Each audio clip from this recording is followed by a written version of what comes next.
Salut à tous, c'est DK, petite vidéo pour vous parler de ce dessin et de ce qui l'a inspiré. Beaucoup d'entre vous ont reconnu le joueur du grenier et c'est effectivement l'inspiration principale. Cependant, le contexte est un petit peu particulier car, qui l'eût cru, le joueur du grenier a joué à League of Legends et c'est ce qui a inspiré ce dessin.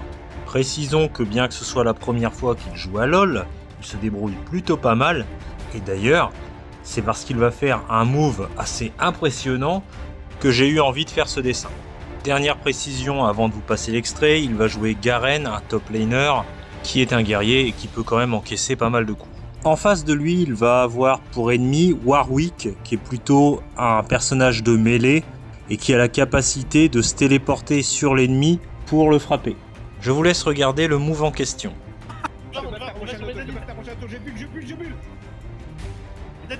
Ah putain, ça, il y a tellement de... Ah oui, il faut que t'anticipes, c'est quoi il croit? C'est quoi il croit la Il bulle? y a une latence de... Non. Comme vous avez pu le voir, JDG a l'air lui-même surpris par ce qui vient de se passer et il y a de quoi.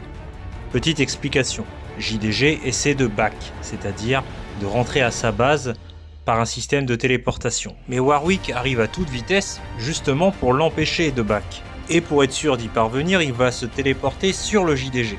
Mais pas de bol, le JDG va quand même réussir à back. Et là, il se passe un truc totalement improbable. En faisant son back, JDG va emmener avec lui Warwick qui s'était jeté sur lui.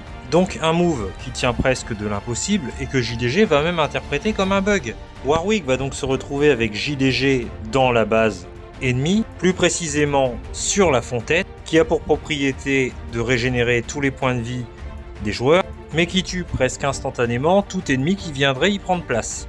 En réalité, il ne s'agit pas d'un bug, donc GG Fred. Mais c'est un move presque impossible à réaliser volontairement. Pour vous expliquer ce qui s'est passé, c'est qu'à 60 fps, c'est-à-dire dans une seconde divisée en 60 images, il y a une seule et unique frame où cette action peut avoir lieu. C'est donc dans cet espace infime que le JDG a back et que Warwick lui a sauté dessus. Considérant ces paramètres, le jeu a bien téléporté Warwick sur le JDG, mais comme celui-ci était rentré dans sa base et plus précisément sur la fontaine, Warwick s'est fait détruire. Donc bravo Fred, pour une première, c'était une grande première.